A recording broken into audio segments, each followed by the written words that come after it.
Welcome to the Lead Pedal Podcast with your host, Bruce Outridge, where he talks all things trucking. Now let's get rolling.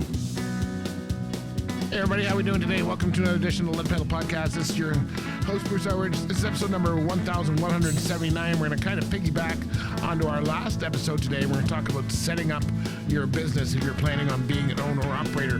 What does that entail? What does it take? Oh, it takes so much. So much. But before we get into that, let's talk about RIMS Transport. RIMS Transport is a owner-operator only fleet based out of Hamilton, Ontario. They run about 500 miles radius. They got opportunities on their flatbed division, hauling steel and other products. They have end dump, and they also have bulk tanker work. So if you're looking for one of those, check RIMS Transport out. They're a good company, man. The culture there is right. Owner-operators are successful, paid on percentage, and you'll get steady miles there. So go check them out, rimstransport.com. Tell them that we sent you. And today we're going to get into how do you actually set up all of this stuff. You know, it's easy to just say, hey, let's go buy a truck and let's get going, but there's a whole bunch of stuff that gets into it, and we're going to talk about that today. And the first thing being kind of the basics of, you wouldn't think you need this, but you'd be surprised how many people don't talk about this stuff. If you want to get like kind of a workbook to work through this, or my Running by the Mile book is a book I wrote years ago. It's kind of like a workbook to get through this with your if you're starting a business. So one of the things you have to think about is, where are you actually going to be located? Or now, if you're a leased on owner operator, you're probably going to be running under the authority of your whoever you lease on with. But if you're not, if you're independent, you may have to think of, do I need an office? Do I have a location? Do I have a place to park the truck? What kind of bookkeeping am I going to need? Electronics, business services. What are we going to need as far as the office environment to keep this truck running? Now, you may not be doing any of that as the truck driver. You may be saying, I don't want anything to do with that stuff, but you need to at least be thinking about it. So first of all, your tax structure is one of the things that you really need to think about and decide which way. You'd be surprised how many people run into problems in this area. Are you going to be incorporated? Are you going to be a partnership? Are you going to be a sole proprietor? Do you have a mission statement of how you plan on operating? Sole proprietors, where most owner operators start. Their taxes are billed at the personal level, so any liabilities to them, and of course there's limited growth because you can only grow so far as a sole proprietor. If you want to have a partner involved, then a partnership might be where you go. This is if two. I know I had this when I bought my first truck. We were a partnership. We both owned the truck. Again, it gets to a point where one has to be bought out when things dissolve, and ours lasted about 2 years. So you may want to think about that. Then there's incorporated, which is a tax structure for business. There's some liability protection. It's eligible for you to sell the business. Some carriers require you to be there.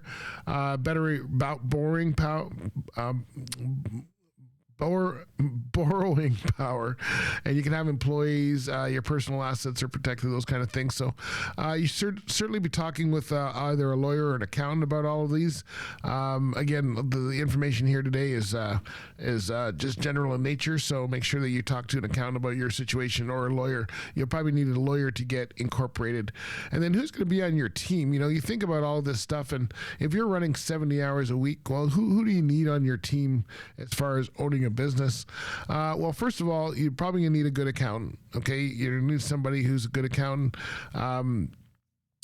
Speaking of accountants, RS2000 is who we recommend, and you're going to hear from them a little later in the show. But they're accountants for owner operators in the Ontario area. So you may want to get into, if you're in Ontario, Canada, then check out RS2000Tax.com, and they can certainly help you, and they'll be able to give you the information because they specialize in trucking and farming. But you need a good accountant on your team. You may need a consultant on your team. You will need someone to do bookkeeping for you. I mean, you could do that on weekends, but you're probably going to be running, and you may want some advisors or a mentor to help you out there too. Some of the things that you want to think about as far as your team goes. And time management is a big thing. When you're running the road and doing your thing, you're not going to have time for a whole lot of anything else. So knowing how much your time is worth. If your time is worth $50 an hour on the road, should you be spending that doing things that like bookkeeping and stuff that somebody else can do for $20 type thing? You got to think of that kind of mindset, because really where you got to be where your money's make, and that's running up and down the road. So that's where you want to spend that time. So how much time is your time worth is something that you have to figure out, so that you know when to delegate something, when to see if you can automate. And there's so much automation now. Like, the technology is just unbelievable, so you can do a lot with that cell phone you got. Delegating, and then recharging. You do have to take time off, so you do have to kind of a lot of us think, okay, we'll run 12 months of the year, and you figure out all your budgets in 12 months a year, but really you only work 11 months of the year because you take some time off here and there. Those are the type of things that you have to think about and work towards when you're doing your doing your evaluations and stuff, because you're going to have to know exactly how much money's coming in and how you're going to pay for that fancy truck. Now, we're going to talk a little bit about dealerships here a little bit, but, if you're choosing a dealership, this kind of goes into some other stuff that I was talking about. We'll be talking about this, but just if you're choosing a dealership, just getting into the truck's going to be another part of another episode. But just getting into the truck and choosing a dealership, work with people work with people that are represented to you and that exactly what's going on. Choose a truck type that's best for the work that you're going to do. So that's something important to know. What kind of work is it you're going to do, and how are you going to do it, and then what capital is going to be required. And that all goes to looking at your business and knowing exactly what kind of things are going to be happening in your business for sure. All right, so before we get going, I want to we're going to be talking with Stan Wlodarek. He's with RS2000 Tax Services, and I did an interview with him quite a while ago, but he's going to talk a little bit about what you need as an owner-operator getting into this. Okay, people, let's begin.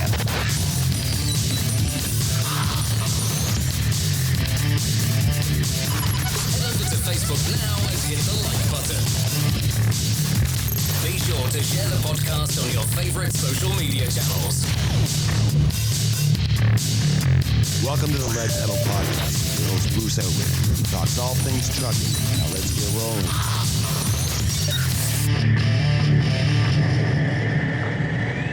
We do a 3-year review. We go back and we check on 3 years. You can go back for 7 on a sole proprietorship, but you have to request a letter from Revenue Canada, and they have to allow you to go back, etc. And corporations, you can only go back for the 3 years. But there isn't one, I'll be very honest with you, Bruce, that we haven't found there were significant changes. Most people come to us because there's issues. They've missed stuff. The accountant hasn't told them the proper thing. They're getting audited. They can't get a hold of their accountant. Now they close up because after June they're not there anymore. So you want somebody that's going to be with you there on a day-to-day basis, week-to-week, month-to-month, year-to-year basis, and somebody that's knowledgeable and is going to back you up and provide you with the proper tax advice. Again, if you came to me, Bruce, and said, Stan, can you do my restaurant? I tell you no. Go get an accountant that knows restaurants. I don't know anything about restaurants except as to make a good BLT, I'll go, right? And I don't know a darn thing about restaurants. I really don't. But when it comes to the trucking industry, I mean, that's where we excel at, and in farms also, of course, but especially in the trucking end of it, right? So we're very good at that. So I'm not saying we're the best, but at this, because there are good accountants out there. There's no question there are good accountants out there. Okay, but at times, you have to make sure that you're not taken advantage of, and you end up getting hurt in the long run, because the taxpayer is the one that pays the final buck. And it doesn't matter who does your taxes. If they don't guarantee the work, you're still paying for everything. Do you know what I'm saying, Bruce? Yeah, and it's funny because there are a lot of differences, and everybody thinks, you set up a chart of accounts and everything's the same, meals fall into one pocket and all of that. But an owner-operator doesn't have things like marketing and promotion, but they do have things like extra tire expenses and maintenance. And, someone's going to wonder why, they're showing a 2 oil changes a month or whatever it is, depending on their mileage. And, that's not something you would see in a normal business. I know for mine, the accountant I picked, I wanted somebody who was in business for themselves and hungry and, qualified. And so I had certain criteria for mine. I think everybody should do that, like you say. So let's look at a bookkeeper. We're going to talk a little bit about bookkeeping. I know that's kind of not your guys' main focus, but it's all kind of integral there and works together. So just like a good bookkeeper, how would someone find a good bookkeeper? Because you guys don't necessarily do that. So what's something that they can do to look into a good bookkeeper there? Well, we do bookkeeping, but it's not something that we specialize in. But what happens with us, what we like to do, if you have, let's say, you're a one-truck operator, there's no reason why you can't do your own bookkeeping. It's not that complex. That's why we like the wife involved in this thing. So what's going to happen is John is out there working his buns off Monday through Friday, and he's gone. He's going to have receipts. Now, a lot of the stuff that he has are going to be on a statement depending what carrier he has, right? His fuel expenses, his tolls, et cetera, et cetera. But he's got incidental expenses along the way. I mean, we never go out there and not have something happen or we have to spend money on. If you can just put them in a box, even in a shoebox, and whether the wife comes home and you give it to the wife, and if she takes an extra 15 minutes, that's all it really takes to make the entries, whether it be in a computer program that you have or in a book that we supply for them. We show them how to do that, too, if they want to save some money. And to me, that's still a pretty good way to do it. When you're marking your entries down in the book, you know what you're involved in. A lot of people can't operate computers, so we're getting more savvy every day with this stuff. But you should keep good records. Good bookkeepers are usually the wives. I'll go back to this. You can hire a bookkeeper, but your bookkeeping and accounting fees are going to double because bookkeepers want money for this, okay? And it's an expensive proposition. It takes a bit of time to do that. But if we show you how to do that, it saves them money again. Do you see what I'm saying, Bruce? And they know exactly where their dollars are going. There's nothing worse than just shoveling stuff off and not having the responsibility of looking after it. So to do your own bookkeeping, that's still the best way to do it. There are good bookkeepers out there. There's no question about that. But they can be expensive. They can run you close to $1,000, $1,500 a year just to do your books. And that's not including doing your taxes, okay? And try and understand. They have to make the difference between this is, number one, a good bookkeeper does not necessarily mean he or she is a good accountant. There's a big difference from doing bookkeeping and accounting, okay?